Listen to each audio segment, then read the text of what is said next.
Hi, welcome to today's episode of Conversations with Karen and Kat. I'm Karen Scott Green. And I'm Kat Hardrick. And we are here today with Zeus Luby, Programming Director for Red Inc. Zeus, welcome. It's a pleasure being here. Thank you.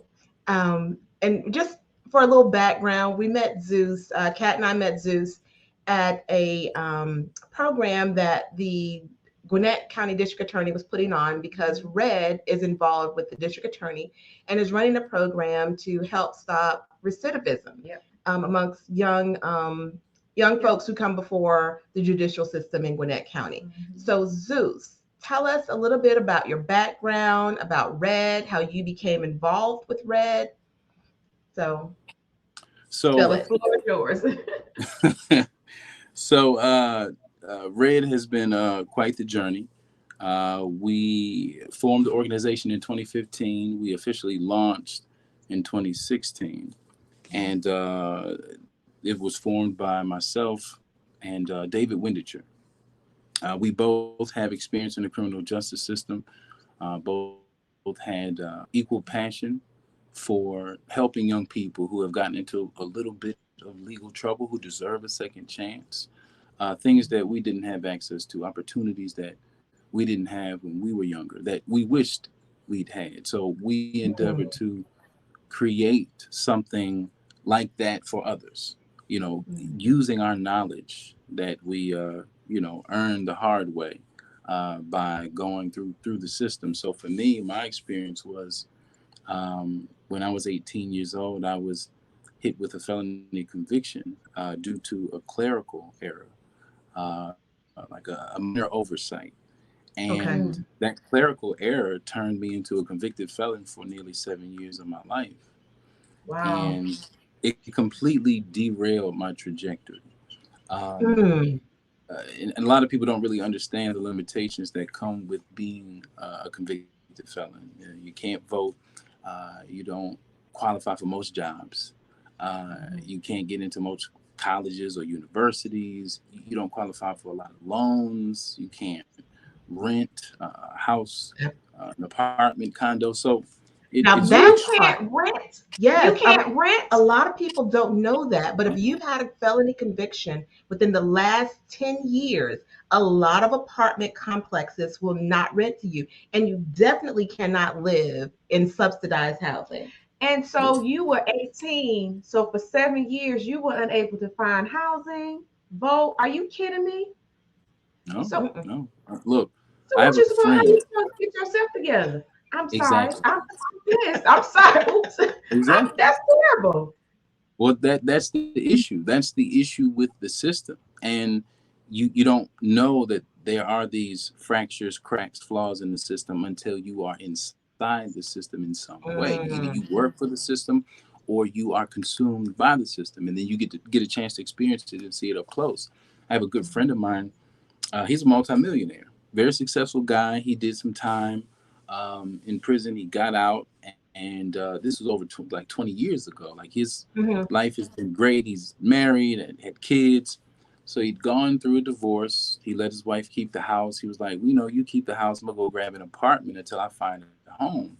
And even though he had, multiple millions in his account, they were like, you can't live here. And he was like, what do you mean? I have the money. He was like, they were like, you're a convicted felon. You can't live here. He was like, that was like 20 years ago. They were like, we don't care. You're a criminal. Oh, and they went 20. Okay. Yeah. So you were saying how long, but they went back 20?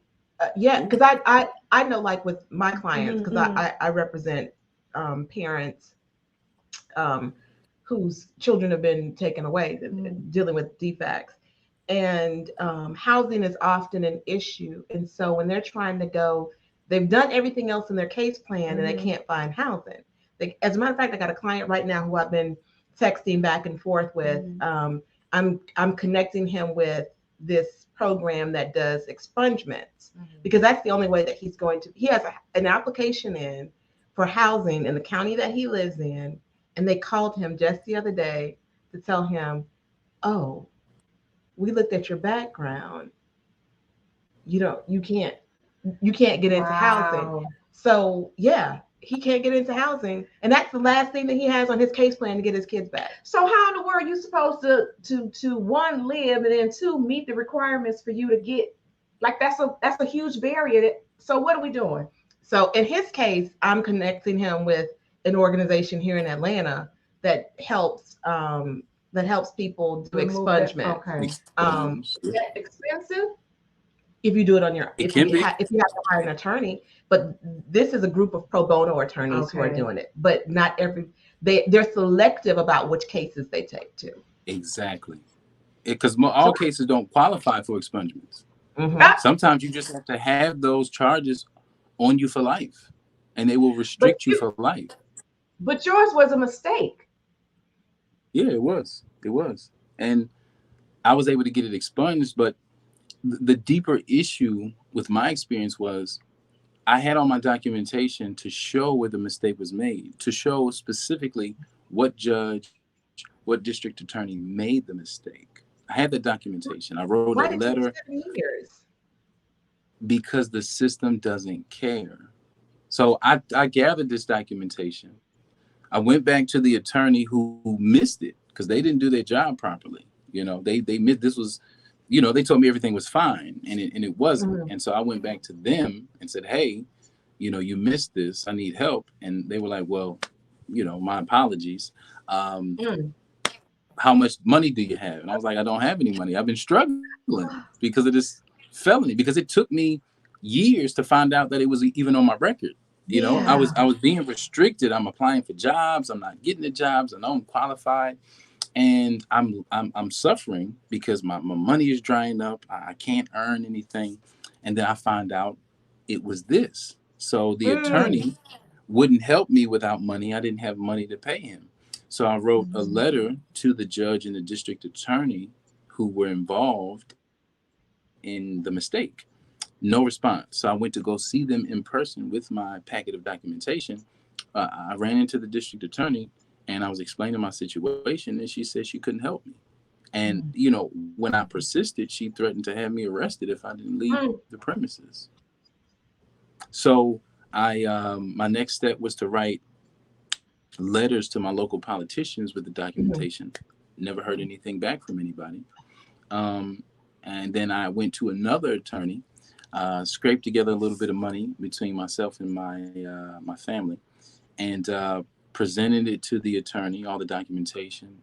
And he said, "Look, I could take your money, but I'm not sure I can guarantee results. I don't even feel comfortable taking this case because there's so many complexities." He said you could take it to somebody else, but they might just take your money and Mm. not really help you. And so I really didn't know what else to do at that point. Like Mhm. what were my other options?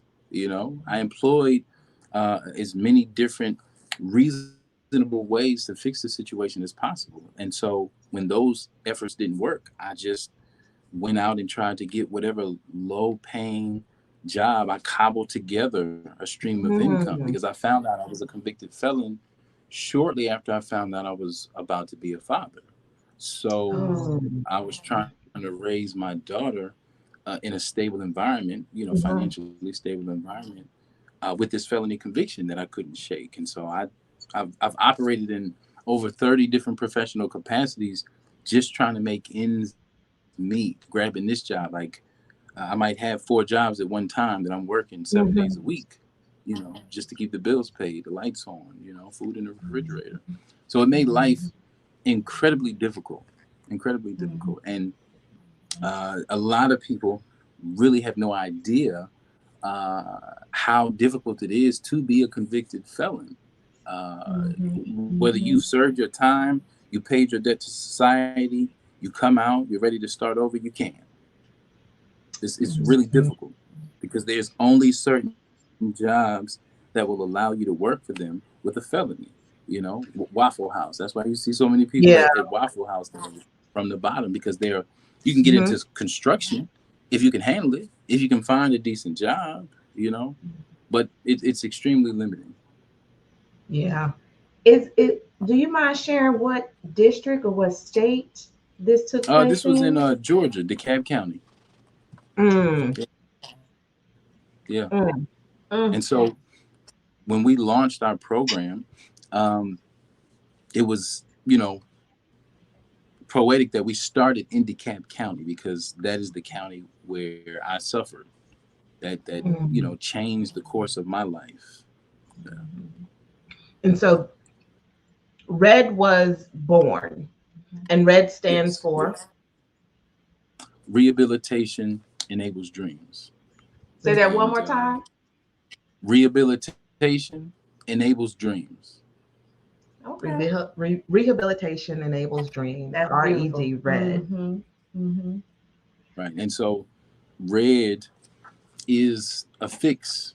Red, a lot of times when we onboard each year, red onboards about 25 participants per cohort, to keep the numbers manageable. And Hmm. we pair those participants up with mentors. Now, these participants are individuals who've gotten into a little bit of legal trouble. Okay. We're not taking on the heinous crimes like rape or murder or child molestation, not things like that, but shoplifting, getting caught Okay. with, drug paraphernalia. You may have stolen a car, or you are an accessory to a minor crime. Things that, show that you're not a career criminal. Hmm. You Right. just made a poor decision. You hung out with the wrong people, wrong place, wrong time. You had a lapse in judgment, temporary lapse in judgment.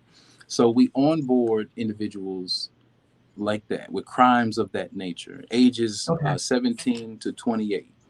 And we deal directly with the district attorney's office in whatever county we operate in. And so when they come into the program, me being the program director, I spend one-on-one time with each participant. And of course, once you get arrested, once you start going to jail, you start dealing with police, district attorneys, judges, everybody looks like an extension of the system. And so when they come into our Mm. program, they assume we are an extension of the system.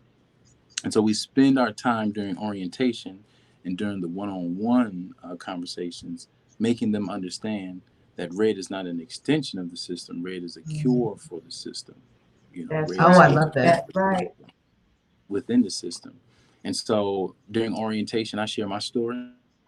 David shares his story to help them understand that this program was created by individuals like yourselves that have gone through just as much, if not more, than what you guys have already gone through. And that's why we created this. And so that one-on-one time is spent it's a humanizing process because it helps them understand how much we genuinely care. So I get a feel for Okay. their personality, their character, their home life, their upbringing, what led them to be in a position that caused the charges, that created the charges.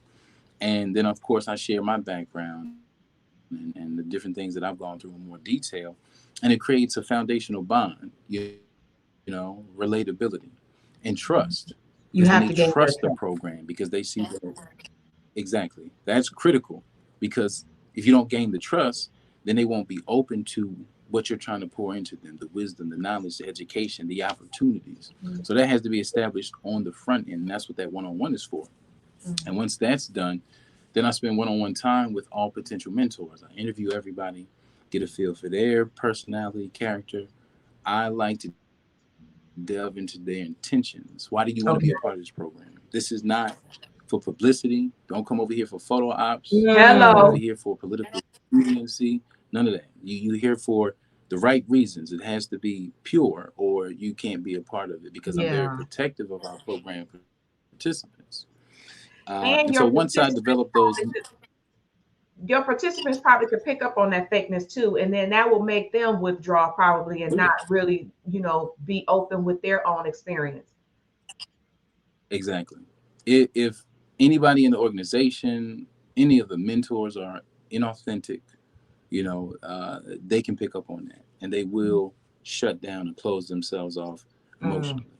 And so my interview process with each individual mentor is what, makes sure that none of that slips through the cracks. Mm-hmm. So it's a lot of work on the front end.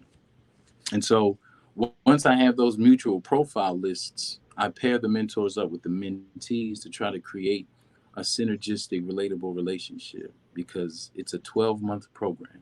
And that Okay. Right. mentor has to walk alongside. Yeah, it's from January to December in most cases. Sometimes we stagger it, where one might start in January, and then the secondary program cohort might kick off in the middle of the year. You know, but And you so know how many that's a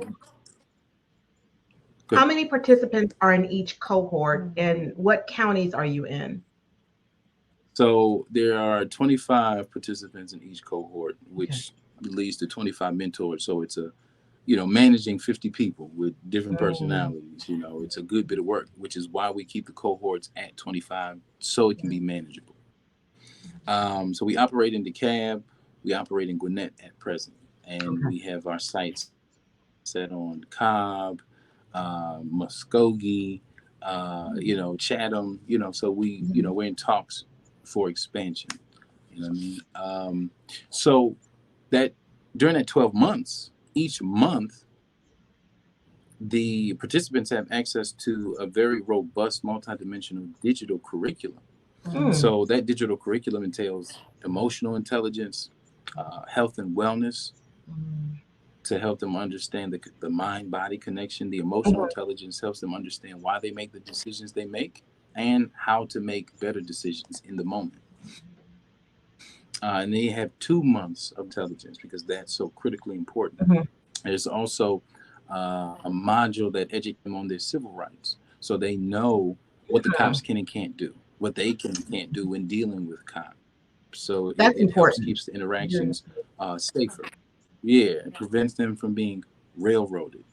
important. We also have a module that focuses on educating them on their voting rights and the political process to help them understand how important that is and how impactful that is to their day-to-day lives. And they have an opportunity to become registered voters as Oh, well during nice. the program. Uh, yeah, thank you. We also have a financial literacy module that helps them understand the basics of money, finances, credit. Mhm.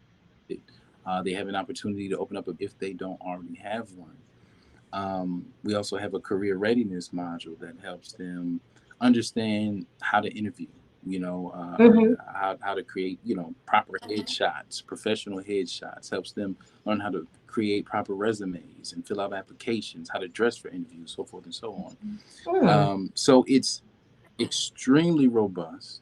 And they dive into these modules, each month. And the modules are pretty information dense. If you were to sit through and do it all in one shot, it might take about 3 hours or so to get through it. So tests, quizzes to make sure they're really okay. absorbing the information. And they have like 2.5 weeks to do that module. So, they can take their time, but they get it done. And then after they're done doing it, we have a session, an educational session, where we bring in a speaker that kind of goes over the fundamentals of that educational module to help apply life so they can really bring the information home, like drive those points home. So we also go out once a month with the entire group, all the mentors, all the mentees, and we switch it from month to month. One month we might do something entertaining, go to an escape Mhm. room, or take them bowling, or go to a sports game. The next month we'll do something that builds the community, partner up Mhm. with another nonprofit, and teach them how to build their community rather than tear it down. So Mm, all of these things are kind of teaching them how to change their mindset, how to see life differently. And the information in this educational curriculum, all these modules, is stuff that you can apply immediately and share with your family, share with your friends. No fluff, no empty calories, heavily curated to make sure that it's useful, yeah. not just something to keep them busy. And once they graduate from the program, they have their records sealed and restricted. So whatever Nice. charge in the Nice. program and any other charges, we restrict all of that so they can have a fresh start, genuine fresh start. Is that the same thing like expungement or no? No, because Yeah, with yeah. expungement, the record is already there, and then you have to get it removed off the record. But here, if they go through this program, it doesn't even go on their record.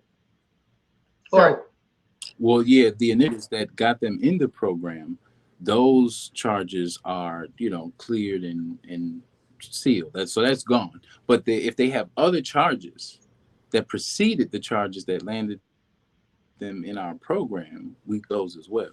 Oh, wow. Okay, that's awesome. So basically, like Yeah, you said, they have a clean slate yeah. and they don't have anything to hinder them to move forward. Okay. Okay. How Correct. how can mentors sign up to help your program with these young people? So they sign up through our website. So that's stoprecidivism.org. They go to the website. There's a link that you can, a portal that mentors Hmm. go to sign up.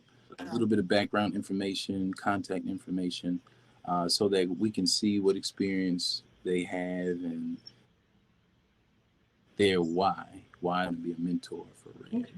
What are you looking for in mentors?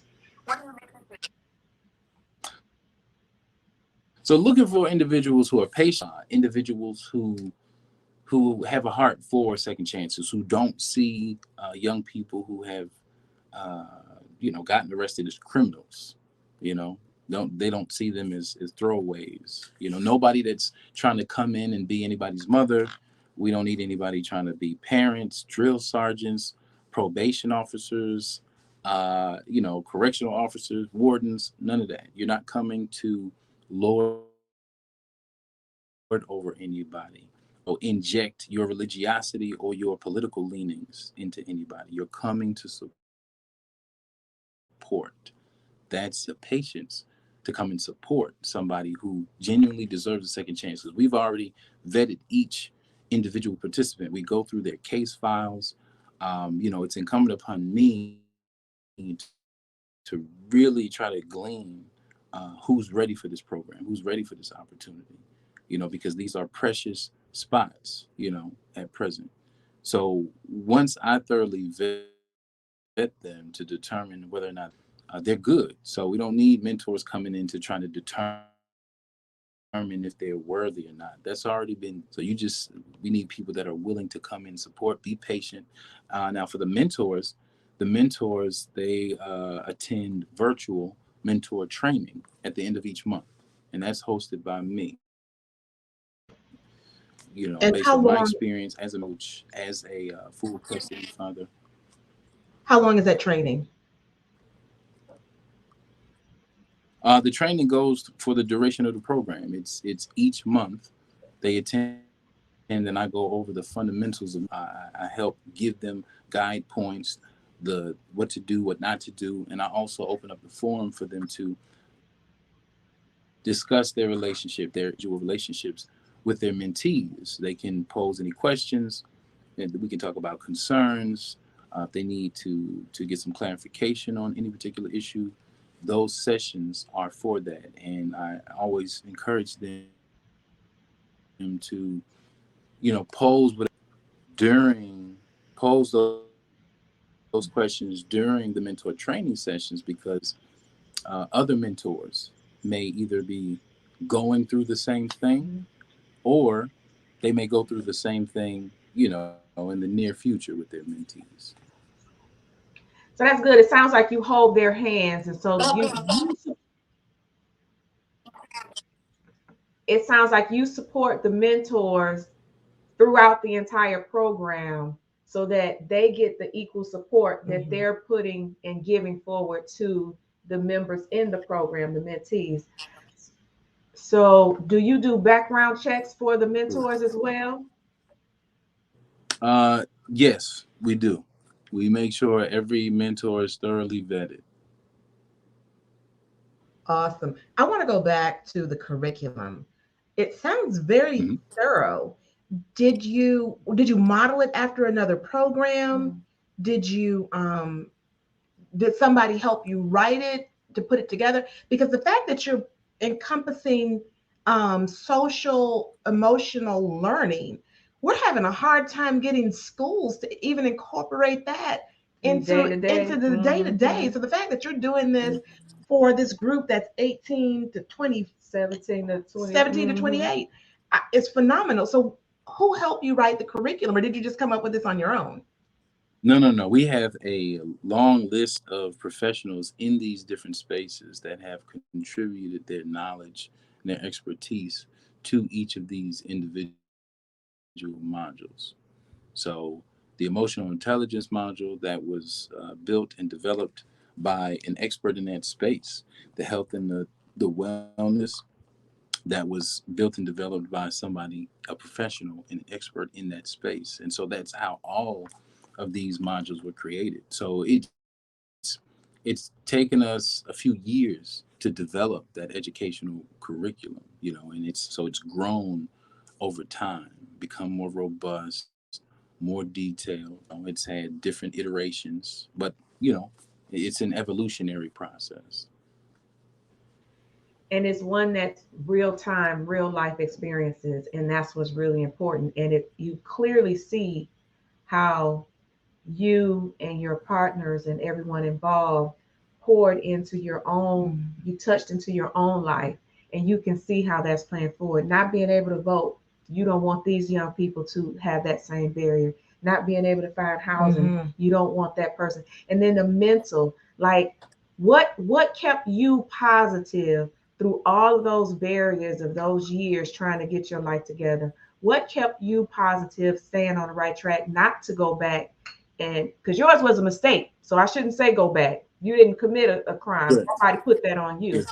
But what do you say to your participants in the program to keep them motivated not to go back? I talk to them about all the things that I've accomplished. They're seeing me in not quite my final form, but in advanced, evolved form, about the multitude of things that I've accomplished, achieved, that I'm a part of, and they're fascinated by all of those things, and even being director of programming for Red, you know, to make the kind of impact that I'm making now. I talked to them about how if I had allowed the mistake of the system to take effect and dictate what I did and what I didn't do, then I would not have achieved all the things that I've achieved. I would not have accomplished all those things. And I never would have made it to connecting with David and forming this organization and being in front of them to create this organization to give them a second chance. That journey that I take them through helps empower them stick it out. And again, I didn't have an opportunity like they have. I'm talking opportunity that was created by somebody like them. One of the things that I land heavily on is telling them that don't just receive this help and benefit from it and keep moving, endeavor to help other people, turn around and give back. Our greatest vision is for our graduates to come back as mentors so they can pour back into other individuals like themselves. And so we've had, for the first time, because 17 to 28, that's a really unstable period for a lot of people. Mm-hmm. So takes people till their 30s to really plant their roots and get their and determine who they are and who they want to be. So we knew it was going to be some time before we had our mentees and graduates return, but we currently have our very first graduate functioning as a mentor All right. for Yay. this year. So that's absolutely huge, because they were really skeptical in the beginning, uh, but they bought into the program, they bought into the vision, and now they are on fire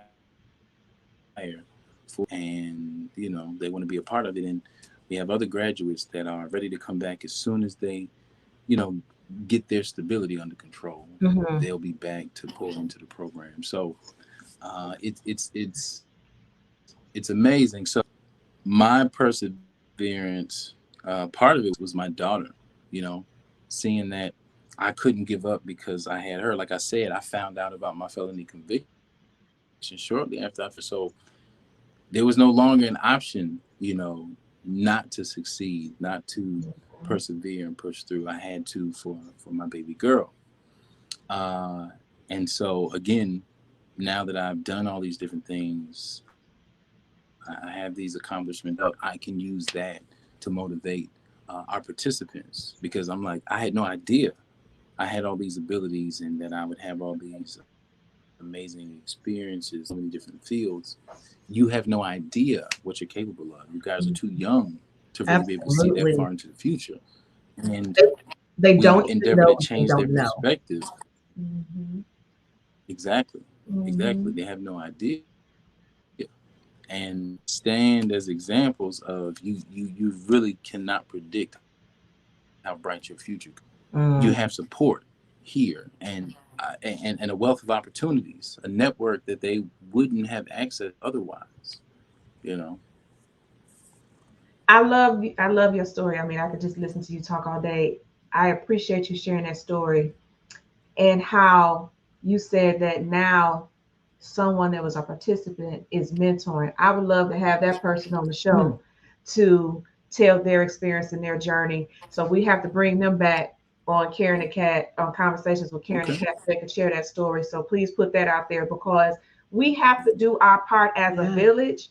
Like, how many millions of other Black, Hispanic, pick a race, that go through what you've gone through and didn't have the support system, and now for a fluke that was no fault of their own, they just said, well, they putting it on me, let me just go out here and do it, let me just go out here, I can't find a job, and everything that I go do and do the right thing. And how many people I know people Hmm. who have said, you know what, forget it, I'm gonna go out here and sell drugs, I'm gonna go out here and get in the gang, I'm gonna go out here and steal cars, I'm gonna go out here and do whatever, Because I got to get this money. because I got to get this money, I got to survive. And then when people find out they have kids and then they still keep getting knocked down, street money is fast money. It's the wrong way, and people shouldn't do it. But if you have barriers from a system that's supposed to be creating positive, productive, and fair and equal, your due Hmm. process, and that's not happening, then what you think people gonna do? And you 17, 18, 19, like really? What can you possibly do? You don't have Yeah. anything to stand on your own feet. So you telling me this, it like infuriates me, right? But it gives me hope, and I'm so glad that Red is around. And we need to tell as many people as possible. You don't have to go down a path that other people have told you that you are. A person's opinion of you is not your reality. Yeah. And I Yeah. I I am so impressed with hearing the curriculum and Mm-hmm. how Amen. thoughtful and informed the curriculum is and the Mm-hmm. process that went into creating this Mm-hmm. um, to creating the curriculum. Yeah. I really appreciate that, and I appreciate the work that you're doing in Gwinnett and in DeKalb County. And I pray for the success of Red. Um, I hope one day Thank you. You know, they to should. no bad on you. I Mhm. hope one day that there is no need for your That's organization. right. You know, Agreed. Agreed. I'm not That's We right. are on the same page. I'm Hmm. not trying to put you out of business, but I want you to have to be out of business. Right. There's a huge difference. Right. Right. Yeah. Yeah. So Yeah, we're before on the same page. yeah, before we let you go, what do you do? This is the month of mental wellness. April is the month of mental wellness. What do you do to protect your mental wellness to help you stay focused and be on your grind to move forward? So I make sure that I decompress on a daily basis. I am very much about mental health. As I said, my background is in life coaching as well. Mm. So my home is like my Shangri-La. My home is my recharge zone. So Mm-hmm. I'm very particular about who I allow in my home, the energy that I allow in my home, and I make sure that this place, from the colors on the wall to the colors in each room, the sounds, the scents, everything is conducive to decompression and relaxation. I make sure that my personal circle is free of individuals who bring stress. So that's what I do on a daily basis. When I come home, I have a very specific routine that helps me wind down because I pour out so much So much. on a daily basis Mhm. people. And for my life coaching clients, for my mentees, and the mentors, I suggest the same thing. Make sure that if nothing else, if you can't make it to a spa, if you can't make it to a massage therapist, your home, or at least some important space in your home, is a space of expression. It might be that one room that you set up to make sure that when you go in there, everything speaks to that relaxation, or your house in general. You change everything in there, from the pictures, like I said, the odors, the scents, the sounds, Mm. everything has to be conducive to that because you spend so much time there. So Mhm. that's my method that I utilize from day to day. Awesome. Now, on a side note, totally unrelated to Red, did I see that you had an IMBD page? Have you done some little? You've honed your Yeah. acting chops a little So acting since 2012. I bit? kind of Okay. fell into it. So I've done a number of independent films, Mhm. major motion pictures. I think my motion picture was something called Brian Banks. That hit theaters in 2019.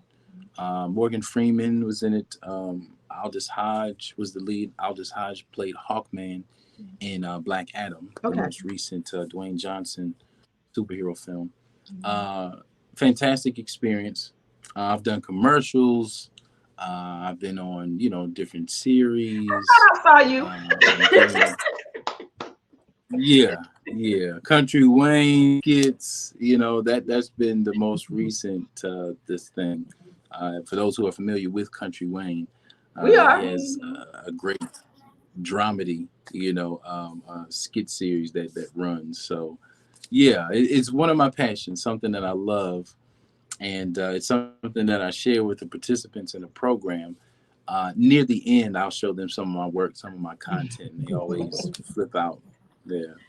Mhm. So That's cute. on the screen, we have put your contact information for social media, IG, Facebook, LinkedIn, Mhm. and we also have put your email address at Zeus at stoprecidivism.org.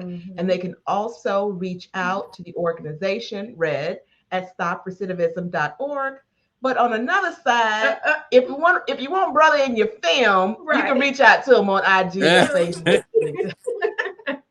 Yeah, feel That's free to right. DM me. If you wanna talk about acting, I got some projects in the works right now. That's cute. I love it. We Yeah. all got to have something that's a different outlet That's from, right. like To get in the Correct. grind. in my day gig. Right. I'm a lawyer, but the podcast is, Right. Right. you know, Our passion, what Exactly. we do. Mm-hmm. she's a fitness Exactly. and life Life coach. coach, Mm-hmm. and the Yeah. podcast I is love something it. that organically came about between the two of us. Yeah. Well, that's So that's people need to good. go That's good. donate. Donate for sure. Yep. Donate. We want partnerships. You want to do collaborations with other nonprofits. So everybody reach out to Red and get connected so we can help save our community. Absolutely. Don't act about it. Let's be about it, There you right? go. I love it. Don't just talk it up. I absolutely love it. Is there anything coming up for Red that you want to tell us about?